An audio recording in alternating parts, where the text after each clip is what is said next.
কোরবানির ঈদ ঘনিয়ে আসতেই একদিকে চাঙ্গা হয়ে উঠেছে কাঁচা বাজার, অন্যদিকে মশলার বাজার হয়ে উঠেছে ক্রেতাদের জন্য দুঃস্বপ্ন। বিশেষ করে রান্নার অপরিহার্য ৩ উপাদান আদা, রসুন আর পেঁয়াজের বাজারে যেন আগুন লেগেছে।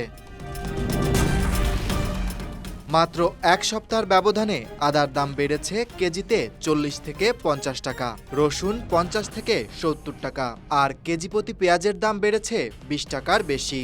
এই হঠাৎ দাম বৃদ্ধির পেছনে কারণ শুধু চাহিদা নয়, পেছনে আছে আরও গভীর বাস্তবতা। ঈদের সময় বাড়তি চাহিদা থাকবেই, এটা জানা কথা। কোরবানির মাংস রান্নায় প্রচুর পরিমাণে ব্যবহৃত হয় আদা, রসুন ও পেঁয়াজ, ফলে ঈদের আগে এসব পণ্যের চাহিদা স্বাভাবিকভাবেই বেড়ে যায়। তবে এবার যে হারে দাম বেড়েছে তা শুধু চাহিদা দিয়ে ব্যাখ্যা করা যাচ্ছে না।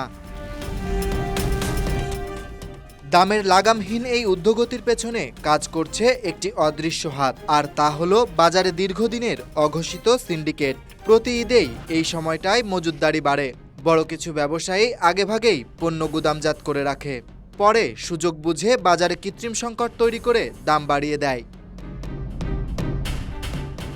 যেখানে পাইকারি বাজারে রসুন বিক্রি হচ্ছে ২১০ থেকে ২১৫ টাকায়, সেখানে খুচরা বাজারে সেটাই বিক্রি হচ্ছে ৩০০ টাকায়, অর্থাৎ প্রতি কেজিতে ৮০ থেকে ৯০ টাকার ব্যবধান।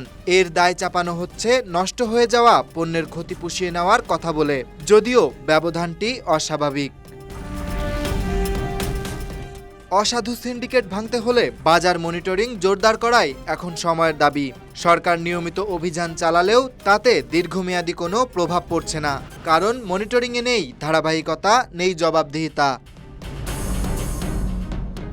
এই সমস্যা সমাধানের জন্য প্রথমত আমদানি নির্ভরতা কমিয়ে দেশীয় উৎপাদন বাড়ানো দরকার। দ্বিতীয়ত পরিবহন খরচ নিয়ন্ত্রণে ঈদের আগে ট্রাক ভাড়া নির্ধারণে সরকারি হস্তক্ষেপ জরুরি। তৃতীয়ত কৃত্রিম সংকট ঠেকাতে বড় ব্যবসায়ীদের মজুত পরিস্থিতি নিয়মিত তদারকি ও প্রকাশ করতে হবে। প্রতি ঈদেই মশলার বাজারে আগুন লাগার গল্প এখন পুরনো, কিন্তু এই পুরনো গল্পের শেষ কবে হবে?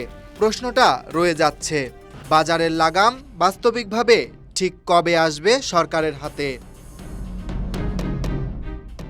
Dhaka express news desk.